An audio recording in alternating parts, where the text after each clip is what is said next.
Hey friends, Shay here. So today I am here to kind of wrap up my book reading month for the month of October. I've got a few books that I picked up during the month, so we'll haul those real quick. And then we're going to kind of talk about some of my favorite reads. So this is going to be kind of like how I'm doing wrap-ups kind of at the end of the month. Any videos where I mention specific books before, I will refer to those. And anything I haven't talked with you about, we'll talk about them here. And then we'll do a quick haul of everything I picked up in the month. And we'll kind of talk about some of my favorite reads. I haven't figured out what I'm titling this yet, so you will see what I'm titling this. I kind of did this with my quarterly wrap-up, and I really liked how that felt. So we're going to kind of shift it to a monthly wrap-up kind of style thing. I've had some people mention that they've been missing wrap-ups from me. So this is kind of going to be my answer for that. So you get a little bit of a wrap-up. If you want to know my thoughts on a specific title, you've got the videos you can check out and things like that. So for fun, this time we're going to start with the haul and then we'll do all the talking about the books. So I didn't pick up too much book-wise in the month of October. I only picked up 5, 3 of them being book of the month books. So I'm really trying to limit what I'm bringing in physically because I do want to read down what I own. But one I've already read, which is a significant plus, and that is Bookshops and Bone Dust by Travis Baldree. These came into my Barnes & Noble like 3 weeks early because technically it's out as of yesterday. They have the beautiful deckled edges. I did enjoy this a whole lot. We'll talk about it more when I start talking about my November reads, but I didn't love it quite as much as I liked Legends and Lattes, but I think if I had read this before I read Legends and Lattes, I would have enjoyed it a lot more.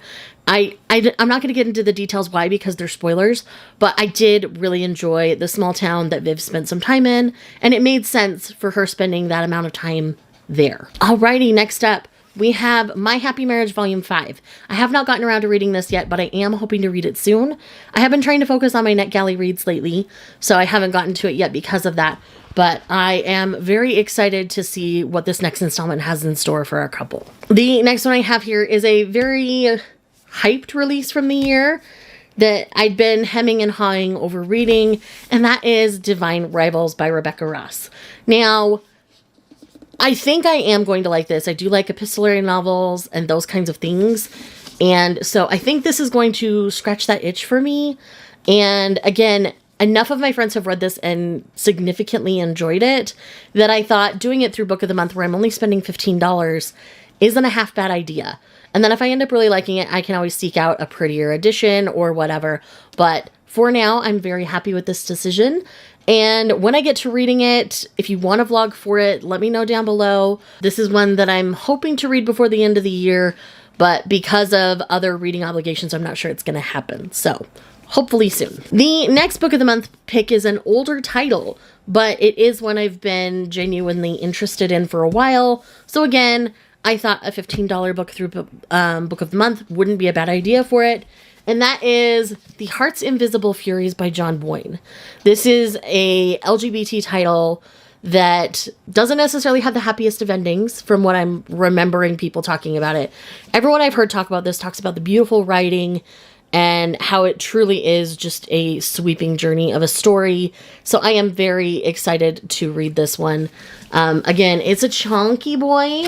So I'm planning on doing a reading project related to all of my Book of the Month books here soon. So you can look forward to more thoughts in that one. But yes, I decided to pick this one up that way. I did debate getting the paperback, but I just thought this might be, because it's such a big one, I thought it might be easier in the bigger Book of the Month format so that the type wasn't quite so tiny. And then the last one I got here is probably the biggest love it or hate it situation going on, and that is Starling House by Alex E. Harrow.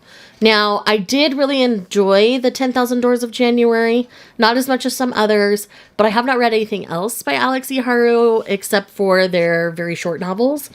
And so I've heard if I don't go in expecting a haunted house, I'll probably like it. So since that expectation has been kind of set for me, I know what to expect going into this one. So I'm hoping going in with the right expectations that I have a good time, because this one isn't terribly long, which does worry me a little bit, but we will see. I'm excited to see what I think about this particular one. I'm hoping to still read it this month while it's still kind of fall time.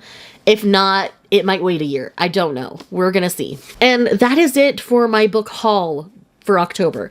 Again, I am trying to really limit what I'm bringing in. And so I'm kind of getting to the point where if I don't think I'm going to read it soon, I'm waiting. But yes, so with that said, let's talk about the rest of my reads for the month of October. So I did talk about the first 10 books that I read of the 18 that I read in the month in a dedicated wrap-up video. I will leave that linked. I think it's in this corner. I forget. In the corner. So you can check out my thoughts on those there. And I had some really great reads and some middle of the road reads. So let's talk about the other 8 that I've read. So first up, I have Cowboys and Aliens. This was a 3-star alien romance. I wish it was a little bit longer, and that the characters had been more fleshed out. This was maybe 100 pages. It's been a minute, so I don't remember exactly, but it was fine. It didn't do anything offensive. I got it for Stuff Your Kindle. So again, I'm not mad. I didn't pay anything for it. I had a decent time with it. So there you go. The next one I gave 5 stars, and that is I Married a Wanjin. Now, we meet Wanjin in I Married a Minotaur, and we meet Lara, his love interest, also in that novel.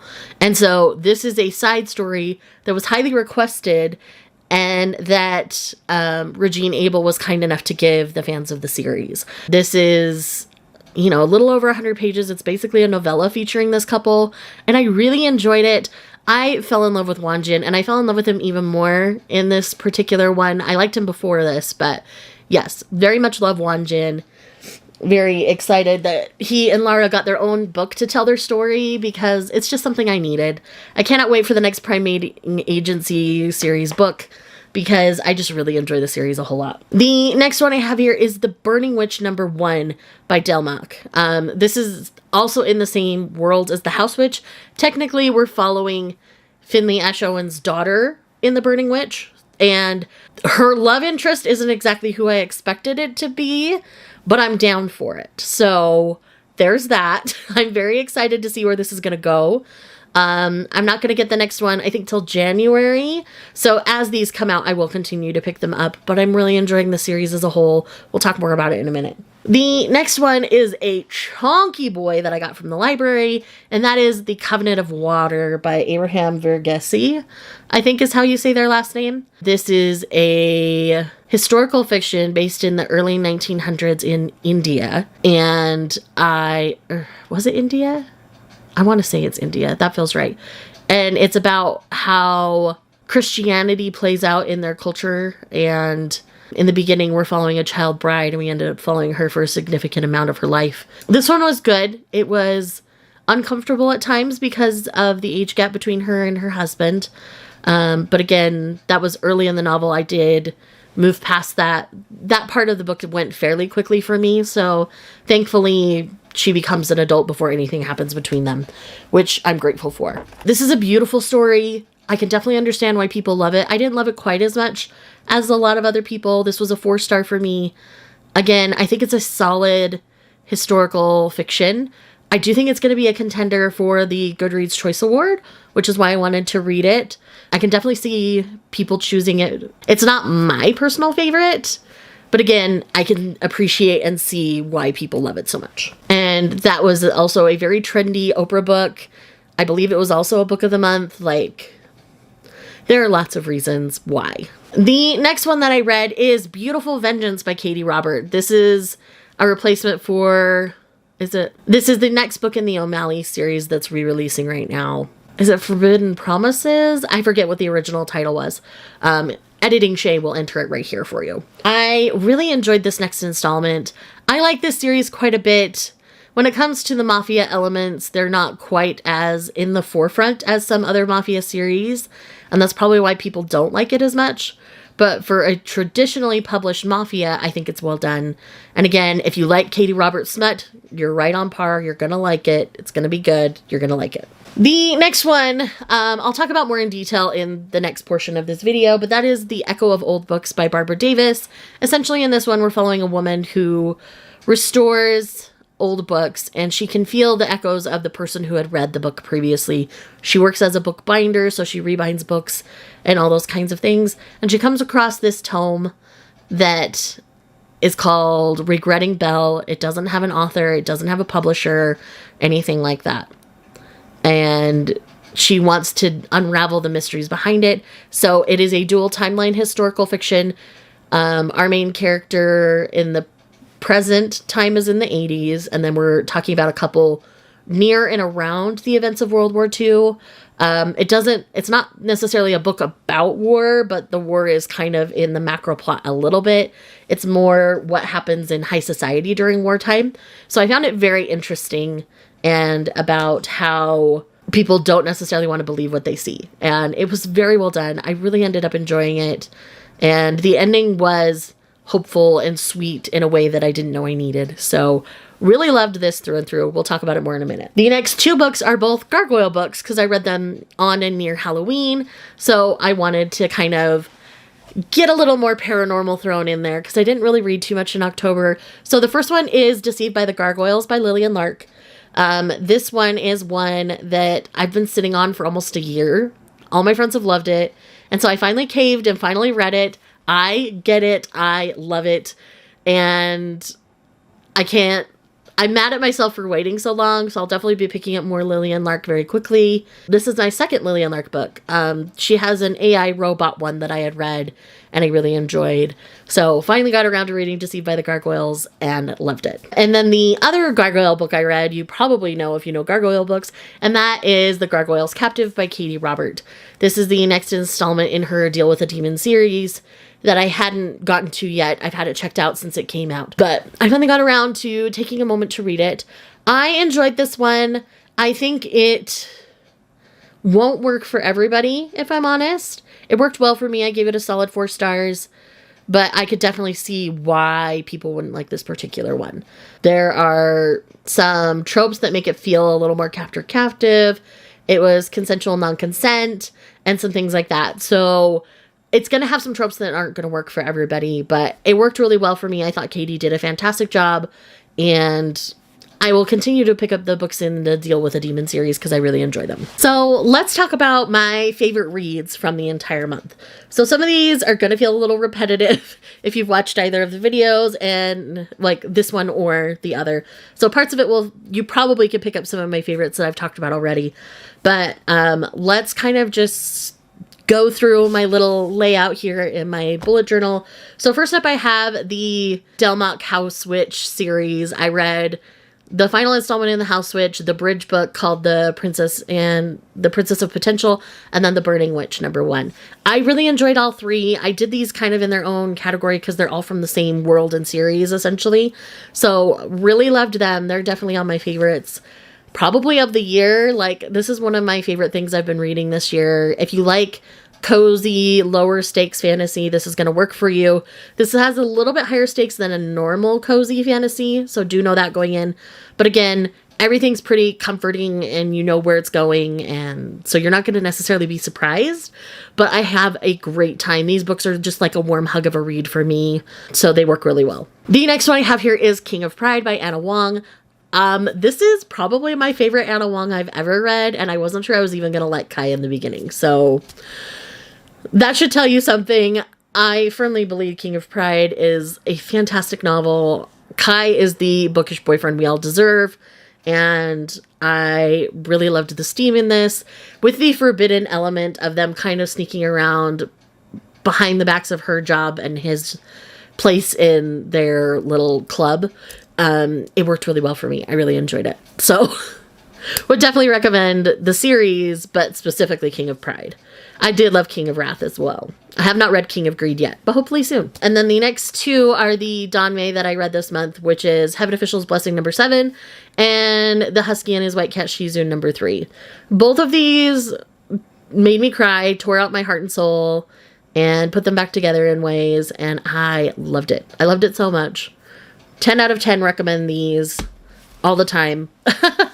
I buddy read these with Lindsay, and we have the best time buddy reading them, so yes, definitely check out Heaven Official's Blessing and The Husky and His White Cat Shih Tzu if you haven't. The next one obviously is I Married a Wanjin. I love the Primating Agency series.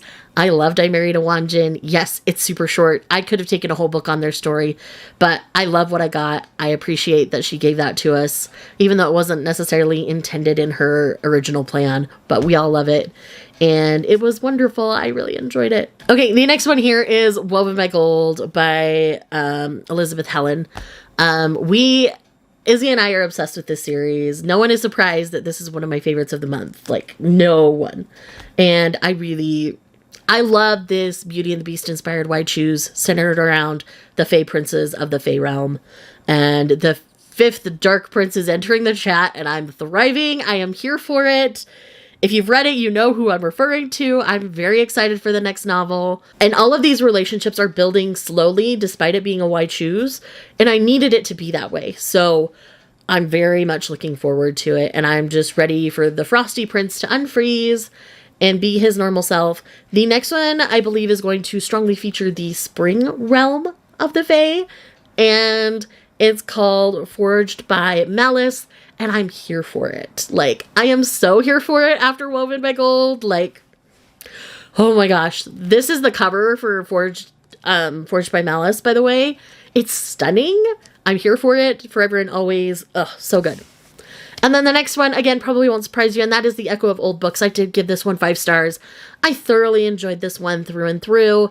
I enjoyed that we got equal parts of the past timeline and the present timeline, because I feel like they wove together in that perfect, beautiful way that I needed, and the resolution was exactly what I needed as well. Again, this one probably won't necessarily surprise a lot of people, but I also think this one's going to be a contender for the historical fiction category for Goodreads Choice Awards, so that's why I initially picked it up. I wasn't sure how I was going to like it, honestly, but I seriously really enjoyed this. So if you like a good historical fiction that takes place in the 40s, but isn't necessarily about the war, this is a great one for that. And then the last one, which I would call my favorite read of the month, which is hard to say considering how many amazing things I read, but that is Deceived by the Gargoyles by Lillian Lark. This gave and gave and gave to me. This book gave me everything I needed. Now, again, this is a very steamy, wide shoes gargoyle romance. This isn't going to be for everybody. Like, I'm aware of this. But Elliot, Broderick, and Alistair are each 3 archetypes of a hero that you get in a romance novel. Elliot is an overthinker and tries to plot and scheme and fit everything into his plan. That's the kind of hero he is. But again, he's also very loving and very smart. Broderick is truly the himbo with the heart of gold, and I absolutely love and adore him. And then Alistair is our dark and broody, grumpy hero that, again, touch her and you die, worships the ground our heroine walks on. Like, these men gave me everything I needed. And then we've got Grace on top of that, who is a curvy heroine, who is a witch, who wants her independence and learns to choose to rely on people because she wants to, not because she has to. The way all of this wove together was stunning and beautiful. I love everything about it, obviously. This is going to be on my best books of the year at this point, and I know that. And yes, so again, my whole month reading-wise was fantastic. My average rating was 4.36 for the month. So I had a solid reading month in October, and I am very happy with what I got read. I am looking forward to talking to you all about my November reads. My November reading has also been going very well. So with that said, that is everything for this video. If you are here just because you love me, leave me a pumpkin emoji, and I will see you guys in the next one. Bye. It's been raining for days now, been running like a child. Can't feel the cold, well I'm lost here with you, lost in these woods. Lost as I should.